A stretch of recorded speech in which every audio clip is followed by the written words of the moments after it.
Today we look to the basic materials you need. Brushes, paint tubes, oil paper and canvas, mediums, solvents and a few other essentials.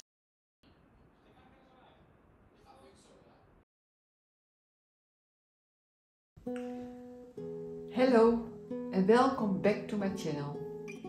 I've created a new series, a series especially for beginners or for anyone looking to fine-tune their painting setup.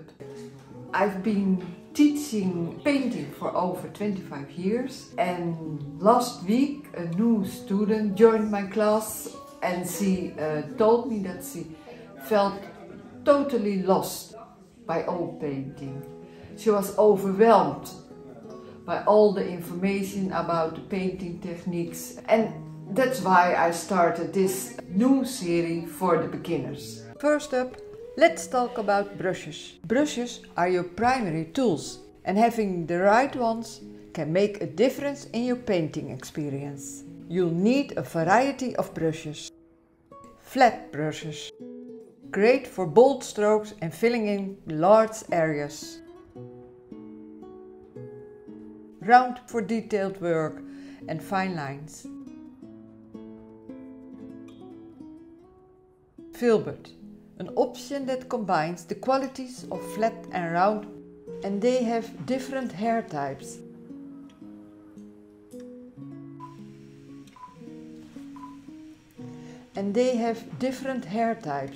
There are Hock brushes. Hock hairbrushes are stiff and durable. Offering strong texture and excellent paint retention. They are great for all kinds of work and for bold, expressive strokes. Synthetic hair, made of man-made fibers. They work as a cheaper alternative to natural hairbrushes. Synthetic brushes are smooth, soft brushes. They are easy to clean, making them perfect for detailed work and beginners. Spalter. Natural hairbrushes. These use soft animal hairs, like sable or squirrel, offering smooth, delicate strokes, ideal for fine detail and blending. They tend to be softer and more flexible than Hock hair, but expensive. My advice is to start with Hock and synthetic hairbrushes, size 6, 8, 12 and a Hock spalter. Bear in mind that sizes could vary from brand to brand. Number 6 of one brand could be a completely different size in another brand. Next, let's move on to paints. All paints come in a wide range of colors and qualities. As a beginner, you don't need to buy every color available. Start with a basic palette that includes primary colors, white and a few earth tones. Here are some must-have colors: titanium white, cadmium yellow, cadmium red, yellow ochre, burnt sienna, ultramarine blue, ivory black. These colors will allow you to mix a wide range. You can further invest in a few more colors like cadmium yellow light or lemon, alizarin crimson, burnt umber and zinc white. Now let's talk about surfaces. You can paint on various surfaces, but the most common ones are oil paper and canvas.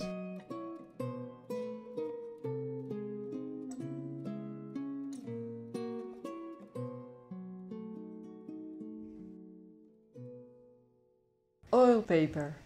This is a great option for beginners because it's affordable and easy to use. You can buy them in different sizes and also in a big roll, but you have to cut them by yourself. Canvas boards or panels are lightweight, portable, affordable and provide a firm surface for painting. Canvas. If you prefer a more traditional surface, go for pre-primed canvases. They come in different sizes and textures, so you can choose one that suits your style. Finally, let's discuss mediums and solvents. These are used to modify the consistency and drying time of your paints. Mediums are substances that you mix with your oil paints to alter their consistency, drying time and finish. For a beginner, my advice is to use ready-made paint mediums. You can see here a few bottles from different brands.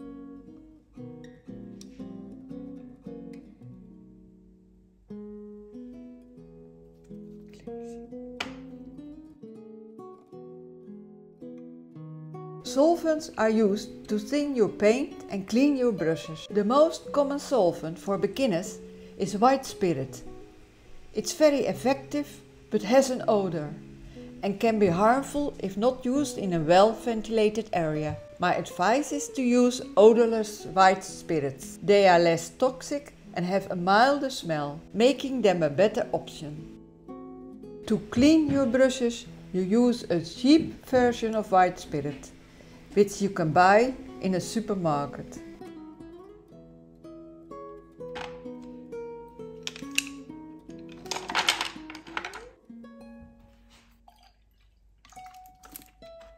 So rinse your brushes with the cheap white spirit in a glass jar. Then dry with a clean cloth and let the brushes dry. Another eco-friendly option is citrus-based solvents, which are biodegradable and have a pleasant citrus scent. They work just as well as traditional solvents, but are much safer to use.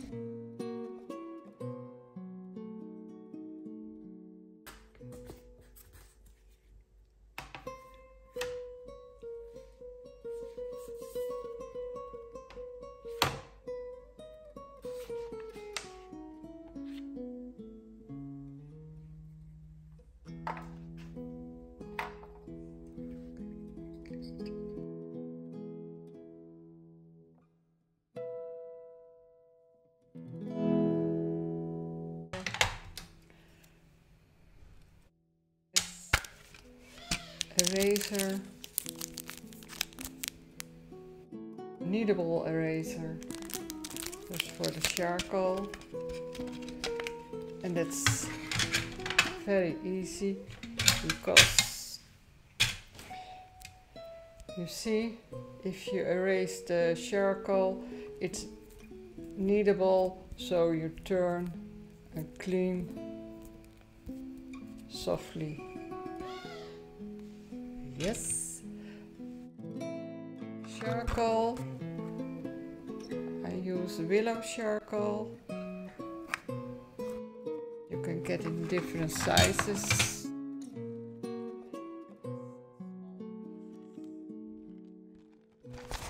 Put it in this box. Tape.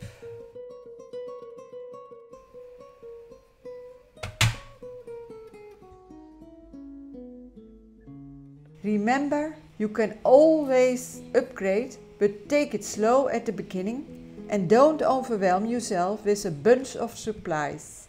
Happy painting!